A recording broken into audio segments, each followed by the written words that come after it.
The 5th World Eater's character has joined Tacticus, as Tarvakh, the Master of Executions, becomes the 90th character overall to join the game. Today we'll see if they are as good as they think they are.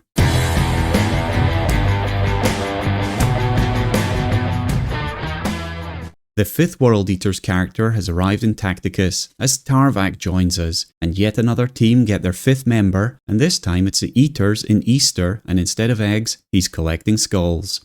In lore, the Master of Executions is a Chaos Space Marine champion who has completely devoted himself to the blood god Khorne, surrendering all other ambitions to become an instrument of slaughter. Only the most fanatical and single-minded warriors can take on the mantle of Master of Executions. They often experience a dark calling, a ceaseless whisper in the mind, urging them to hunt down the mightiest foes and take their heads. Their origin is grim and ritualistic. Some undergo occult rites to heighten their predatory senses, or even mutilate themselves, gouging out an eye to better perceive the souls of their victims in the warp. By the time one earns the title Master of Executions, he is less a man and more of a force of nature, an avatar of death honed by the World Eater's bloody creed.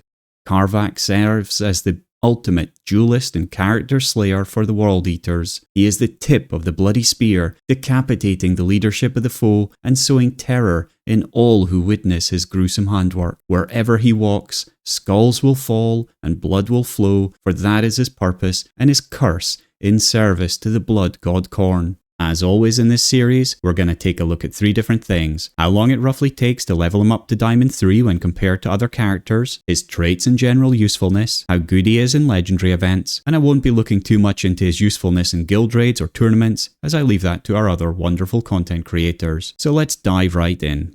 Tarvakh is unlocked in the usual character release event. This one is for the Blood God event, and it starts on April the 6th, so you'll be able to get them very soon. It sees you collecting blood points by completing missions, which are then converted into claimed skulls. These allow you to open exalted crates, which have the For the Blood God shards and other goodies within them. These shards can then be used to unlock and level up Tarvakh, and you can see the missions on screen now. If you need help with these missions and getting the best possible start, then definitely check out my beginner's guide to character events, which is linked in the description below. Basically, if you play through the tournament arena and spend 110 blackstone per day, we will definitely be able to pick up each character at epic 1 level, without the need to purchase any additional packs.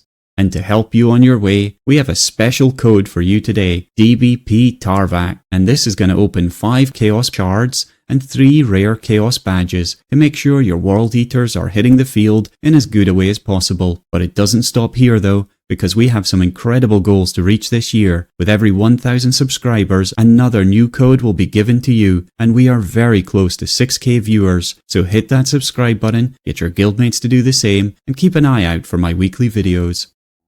And in the meantime, if you want to earn some free blackstone to help you on your way, you can use my Referral Code in-game today to get 100 free blackstone. Just note, you can only use one Referral code, so make sure you make the most of it.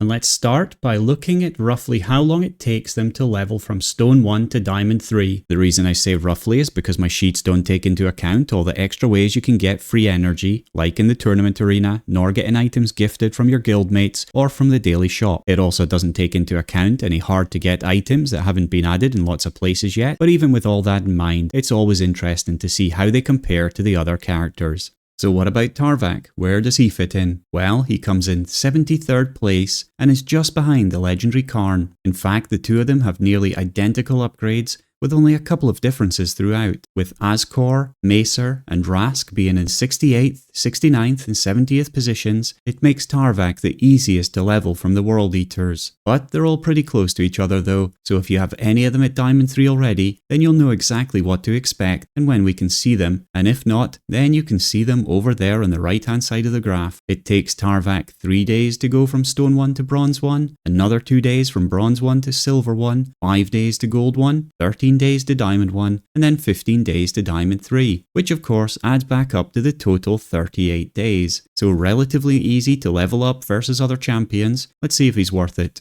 We'll start with his traits. Tarvakh is a Chaos character. He has a piercing one-hit melee attack, which has an 80% pierce ratio, and he has no ranged attack. He has the World Eater's Blessings of Khorne trait, which sees him deal 3% more damage and take 8% less psychic damage for each unit, up to a maximum of 8 that's been defeated in melee combat this battle. He also has the Rapid Assault trait that gives him +1 movement until he's attacked, and also +25 damage to all attacks in the round he does attack. Now let's take a look at the character's damage, range damage, and defense. We do this by leveling the character up to Winged Diamond 3 with level 30 skills and no weapons or equipment. Then Castellan Creed, the character with the most average armor and traits in the game, becomes a punching bag for them to test their damage. And finally, Creed will punch them back to see their defensive skills. This is all then ranked against everyone else in the game. So let's see how they do today. Creed, are you ready for today's test? Imperial Worm, I will tear off your head and mount your skull on Khorne's throne. Charming offer, Tarvakh, but I'm rather fond of my head where it is. You'll have to find another for your collection. Insolent wretch, you dare joke while your death looms. Face me, cowardly cur. If you're so eager, then by all means, let's get this over with. After you. Tarvakh's melee attack does 4,601 damage, and he takes 2,680 damage from Creed.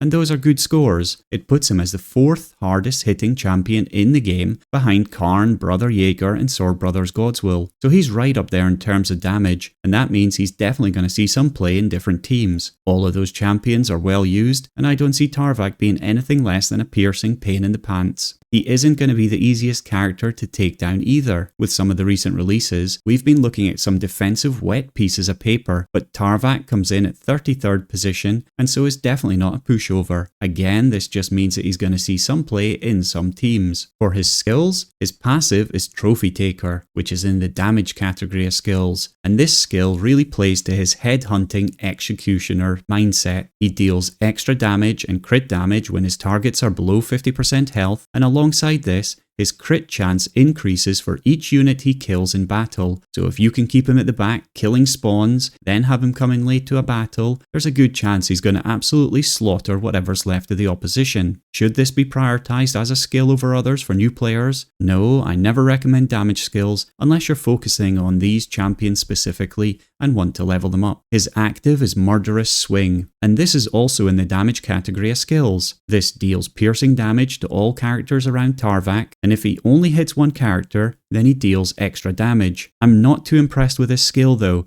It doesn't really do enough damage for me, and I don't see why I would use this over a normal attack unless he's really surrounded and wants to damage a lot of characters. The extra damage he gets for hitting one character is not enough, and so his normal attack is better. Should this be prioritized as a skill over others for new players? Not for me, because of it being a damage skill, and not a very good one at that. So what do I think about their traits and skills? Well, he hits like a truck with his normal attack, and once his passive is triggered, oh boy, he's really going to hurt the opposition. As I said, this is definitely someone that you want to be striding in late to a battle and absolutely smashing whatever is left. And that's also going to work very well with his Blessings of Khorne trait, which gives him the extra 3% damage per unit killed in melee, and his Rapid trait, which will let him mobilize once he's ready. Overall, other than his Murderous Swing, which I really don't like, he's definitely going to see play, and anyone that likes hard-hitting madmen in their team will definitely fit in well there. In terms of modes, he doesn't have the widest range of traits, but that piercing hit will always let him join a few battles in legendary events, so we'll have a look at that more closely shortly. For guild raids, he's someone that hits hard, but it's difficult to replace Karn and Ragnar as masters of the on-hit battles. For tournament or faction arena, I think that anyone that hits hard has a place, and as an executioner, he could really tip a battle, but only if there's anything left to hit. He may need to be a bit quicker into these battles,